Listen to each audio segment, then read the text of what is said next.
when you hear the word marketing, there is a very good chance your brain instantly conjures up like an aggressive car salesman trying to hit a quota. Oh, totally. Or, those inescapable flashy television ads. Right.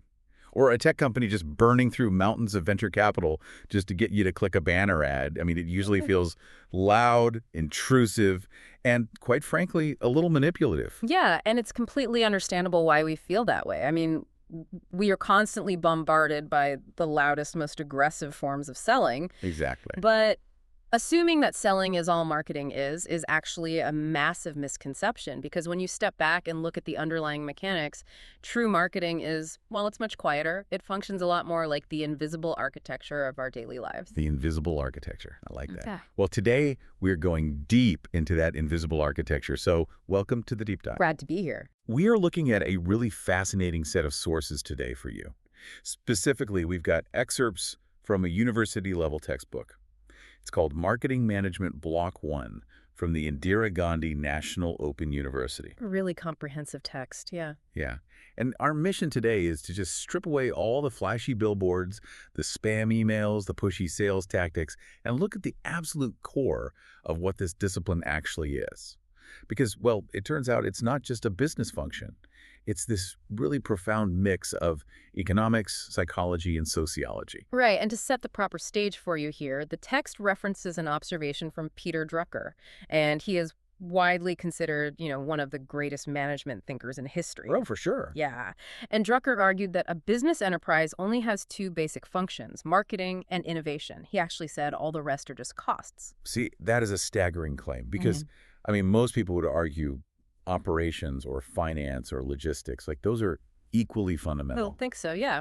But Drucker's basically saying those just cost you money, while only marketing and innovation actually produce results. Yeah, and the logic behind it is really sound if you look at a business purely as an entity designed to create and keep a customer. Right. You innovate to create value, and you market to deliver that value. So in this deep dive, we're going to explore how that fundamental exchange of value shapes everything around you. I mean, we're talking about the clothes you put on this morning, the food in your pantry, and even like the core social ideas you believe in. It's wild to think about it that broadly.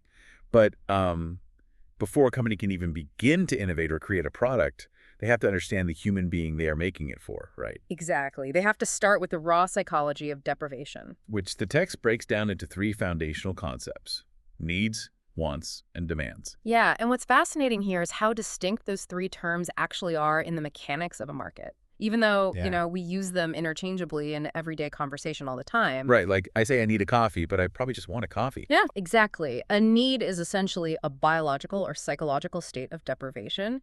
The text relies heavily on Abraham Maslow's hierarchy here. The famous pyramid, yeah. Right. You have basic physiological needs like hunger and shelter. Then you move up to safety needs, social needs, esteem, and finally, self-actualization. So a marketer cannot invent a need. No, absolutely not. They are hardwired into the human condition. Got it. So if I am stranded in a desert, I need water. A beverage company didn't create that thirst, my biology did. But, I mean, this is where it shifts into wants. And wants seem to be where culture sort of hijacks our biology. That is a really great way to put it. Yeah, wants are basic human needs that have been filtered through your specific culture, your upbringing, your individual personality. Okay. The textbook actually uses a really great localized example for this. So a person in North India might naturally satisfy their hunger, which is the fundamental physiological need, with Rajma Chawal. Right. But a person from South India might want to satisfy that exact same biological need with fish curry. Ah, I see. Yeah, the deprivation is identical, but the specific object desired to resolve it is entirely cultural. Okay, but a business can't just, build a massive factory based on what people might prefer to eat, because just wishing for something doesn't actually move the economy. No, it doesn't. There has to be a financial mechanism, which is what the text calls demands. Precisely. A demand is simply a want that is backed by purchasing power. So it has to have money attached. Right. So, you might desperately want to travel abroad to watch the IPL cricket final in person. Oh, I would love that. It's a very strong want. But it only becomes a measurable demand in the market if you actually possess the disposable income to buy the ticket and, the free time to fly there. Makes total sense. If you don't have the purchasing power, your want is basically economically invisible. That is such a crucial distinction. But, the textbook goes much deeper into the psychology of the consumer than just needs, wants, and demands. It actually introduces 5 specific levels of customer needs. Yes, it does. And it illustrates them using this highly relatable scenario of a woman named Divya going to open a bank account. Oh, the Divya example is great. It does a brilliant job of showing how layered human expectations really are. Yeah. So the first level is the stated need. This is just the surface level. The VA explicitly tells the teller, I want to open a bank account. But obviously, she doesn't just want a piece of paper saying she has an account. There's a real need underneath that stated need. Right. The real need is practical. She wants a savings account at a reliable public sector bank that is geographically close to her house. So her money is secure and easy to get to. Exactly. Okay, stated and real are fairly straightforward. But the third level is the unstated need. Let me guess. Yeah. This is the stuff she just assumes is going to happen without ever having to ask. You've got it perfectly. The unstated need is all the baseline expectations. So Divya fully expects the bank to provide a debit card, a checkbook, and decent customer service. Right. She doesn't vocalize this. No, but if the bank fails to provide them, she will be deeply, deeply dissatisfied. Okay, so from there we move to the fourth level, which is the delight need. Yes. So this would be the bank going way above and beyond those baseline expectations. Right. So imagine she walks into the branch, the premises are exceptionally clean, they offer her a cup of tea, and the manager personally walks her through the paperwork. Oh, that's nice. Yeah, she didn't require any of that to open the account, but experiencing it creates a very strong sense of loyalty. Okay, let's unpack this for a second. Yeah.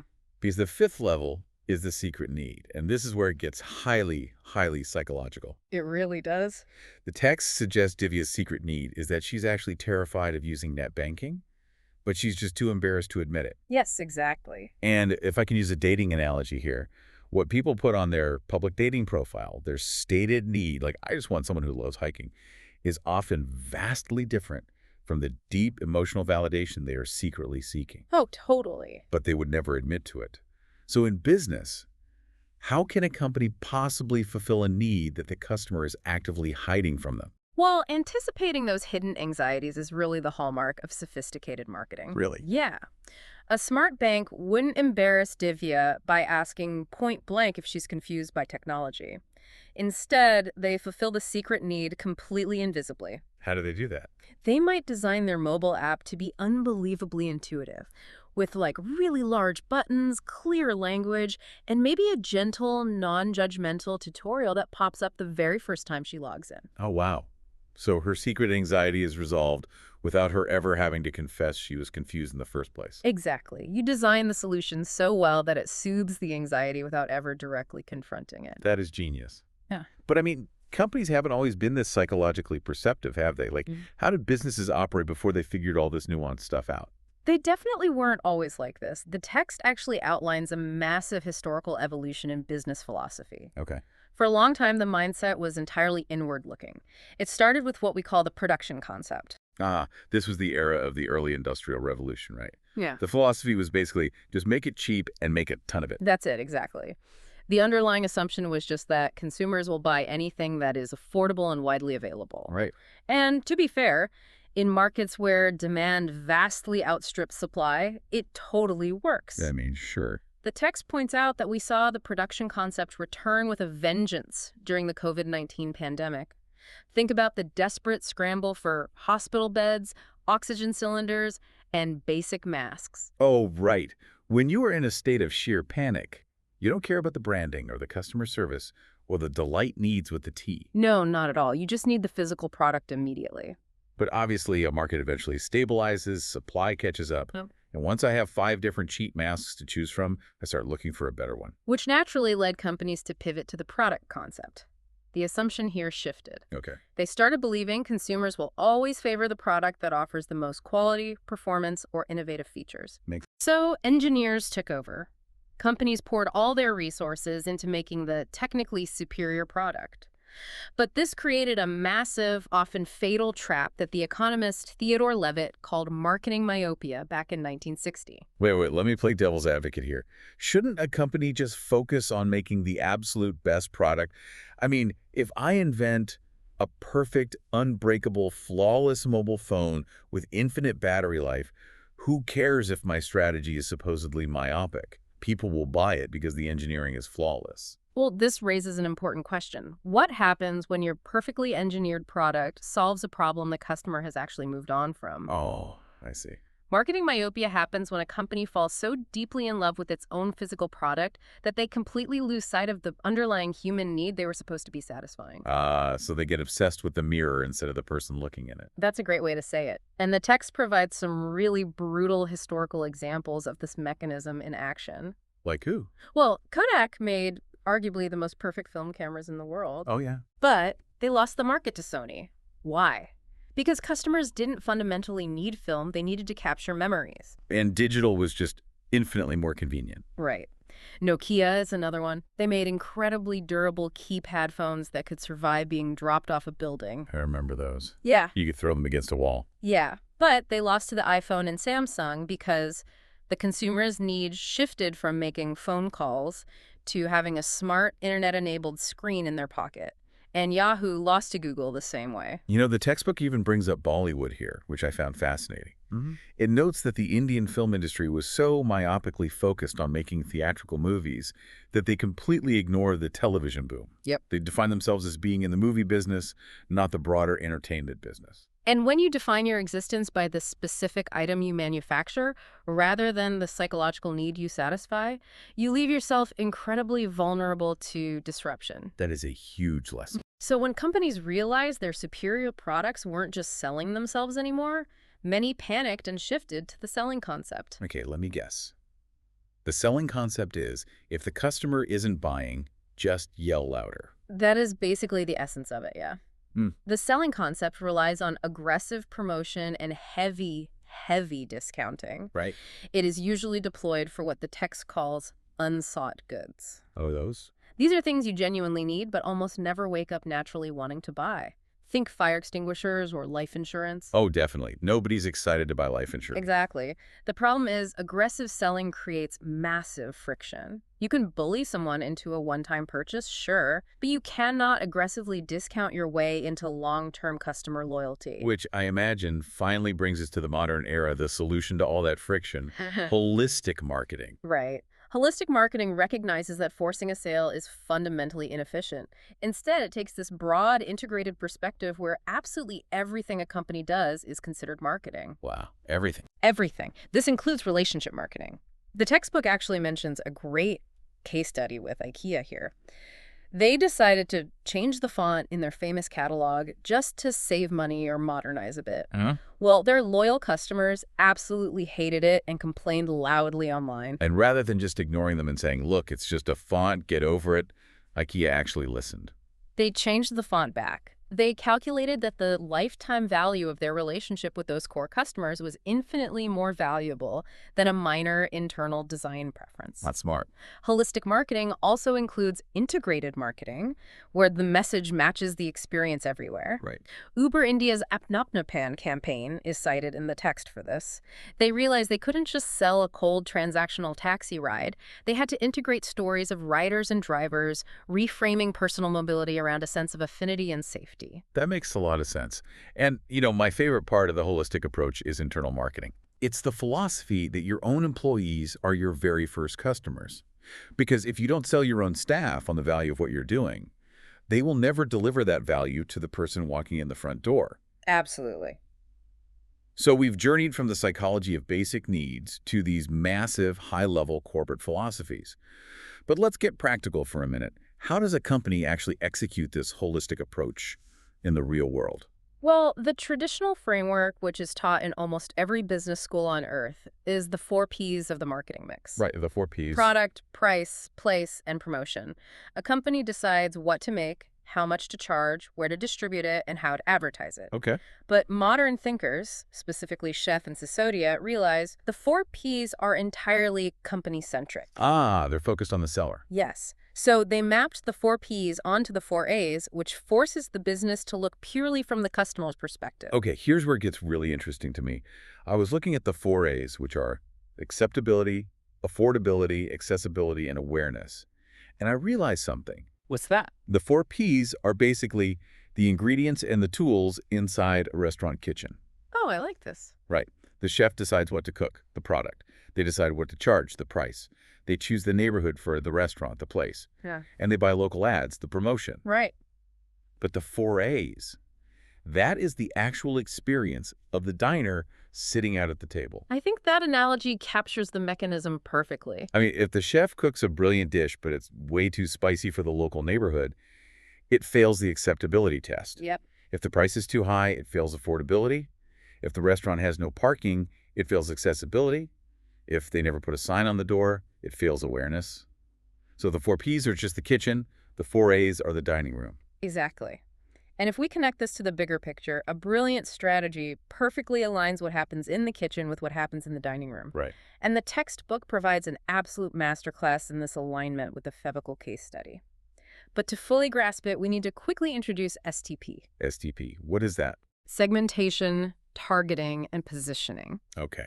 The Fevical story is legendary in India. I mean, you literally cannot think of that brand without picturing their logo. It's those two elephants pulling desperately at a piece of wood stuck together, totally unable to break the bond. It's iconic. So back in 1959, the Parekh brothers developed a synthetic white resin glue to replace the really messy natural glues that were standard at the time. Okay. Now, if they followed a basic, uninspired strategy, they would have just put this new product on the shelves of hardware stores, which is the place, and hoped homeowners bought it. But the homeowner isn't the one whose reputation is ruined if a chair falls apart a year later. That is exactly the realization they had. They bypassed the retail stores completely. They used brilliant segmentation and targeting. So what do they do? They realized their primary users, the real decision makers, were the carpenters and craftsmen themselves. Wow. So they went directly to them. They built community networks, they held workshops, and educated the carpenters on exactly how this synthetic glue was superior. They made the product highly accessible to the people whose livelihoods depended on it. So they build trust instead of just buying shelf space. Yes, exactly. And the positioning of those two elephants pulling the wood, I mean, it was universally understood. In a country with dozens of languages and varying literacy rates, you didn't even need to read a label to understand that this glue was unbreakable. No translation needed? They perfectly aligned their 4Ps to ensure ultimate acceptability and awareness for the carpenters, and they ended up beating out massive international giants like Movical. It really is a textbook example of finding the right segment and position yourself as an irreplaceable partner rather than just a vendor. It's a fantastic story. Yeah. But as we look at Fevical and Kodak and mobile phones, it brings up a really crucial pivot. Okay. Everything we've discussed so far involves selling physical objects you can put in a shopping cart. Sure. Is marketing solely the domain of physical goods? Oh, not at all. The scope of what can be marketed is vastly broader than physical items. The text highlights that you can market experiences. Experiences. Yeah, think about the massive industry around climbing Mount Everest or spending a weekend at Ramoji Film City, and you can market persons. Oh, we see that every day. Yeah. Cristiano Ronaldo selling clear shampoo or Aishwarya Rai being the face of L'Oreal. Exactly. You can market places, which is basically the entire premise of the Incredible India tourism campaign. Right. You can market information. I mean, organizing and delivering information is essentially Google's foundational product. That's true. And perhaps most importantly for society, you can market ideas. Idea marketing is fascinating. I mean, we saw this at a global scale during COVID with the massive coordinated campaigns to get people to adopt the idea of hand washing and wearing masks. Yes, we did. Or like the Swachh Bharat campaign in India, promoting cleanliness. And when you realize that ideas can be marketed just like physical products, it elevates the entire discipline. The textbook actually highlights a definition by Paul Mazur that captures this perfectly. What do you say? Mazur defined marketing as the creation and delivery of a standard of living to society. The creation and delivery of a standard of living. So what does this all mean then? If marketing is defined as delivering a standard of living, aren't we severely blurring the line between a traditional profit-driven business And a charity or a social service. The line definitely does blur. And from a functional standpoint, it really should. Really? Yeah. The underlying mechanism of exchanging value to solve a human problem is identical, regardless of the profit motive. Interesting. The text uses the really profound example of the Jaipur foot to illustrate this. That's right, Jaipur foot. Yeah. It was founded in 1975 by Devendra Raj Mehta under a nonprofit organization called BMVSS. They created an artificial limb, but they didn't just copy Western prosthetics. Right, because a Western prosthetic is designed for a lifestyle of wearing shoes and sitting in chairs. Exactly. The Jaipur foot was engineered specifically for the Indian lifestyle. It allowed the wearer to walk barefoot, to sit cross-legged, to squat, and even to work in wet fields. Wow. That is the ultimate example of acceptability in the 4As. And the scale of their impact is staggering. I mean, the text notes they have rehabilitated over 1.5 million amputees. It's incredible. Time magazine hailed it as one of the top inventions of the 20th century. They've partnered with Stanford, MIT, and even ISRO. Just look at how they applied the marketing framework. They identified a profound human need for mobility and dignity. Yeah. They ensured the product was culturally acceptable. They made it completely affordable, often providing it for free or at a fraction of the cost of Western limbs. And they made it accessible through widespread camps. Wow. So whether it's BMVSS or Apple, the mechanics of identifying deprivation and engineering a sustainable solution remain exactly the same. Marketing, at its highest level, is literally rehabilitating lives and fundamentally altering the standard of living for the bottom of the pyramid. It really is that invisible architecture we mentioned at the start. It truly is. I mean, we began today by looking at the raw biological and psychological roots of human deprivation.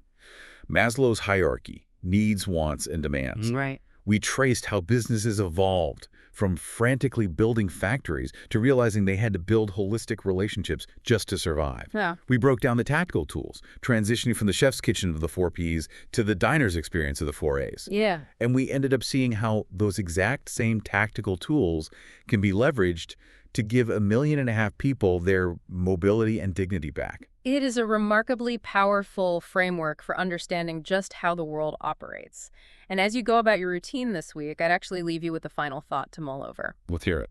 We've established that the principles of marketing apply to absolutely everything around you, from the specific brand of toothpaste sitting by your sink, to the tourism ads you see, to the civic ideas you practice. So take a moment to think about your own personal identity. How much of what you consider your unique, highly individual taste in music or fashion or even lifestyle is actually just the result of a brilliant, invisible marketing strategy that you have simply internalized over a lifetime? Oh man, that is definitely something to chew on. Is it genuinely my unique taste, or did a really smart strategist just map my 4S perfectly? It makes you wonder. It really does. Well, thank you for joining us on this deep dive into the invisible architecture all around us. The next time you buy a coffee, or scroll through an app, or even form a new opinion, take a second and look for those blueprints. I promise you, they're always there. Catch you next time.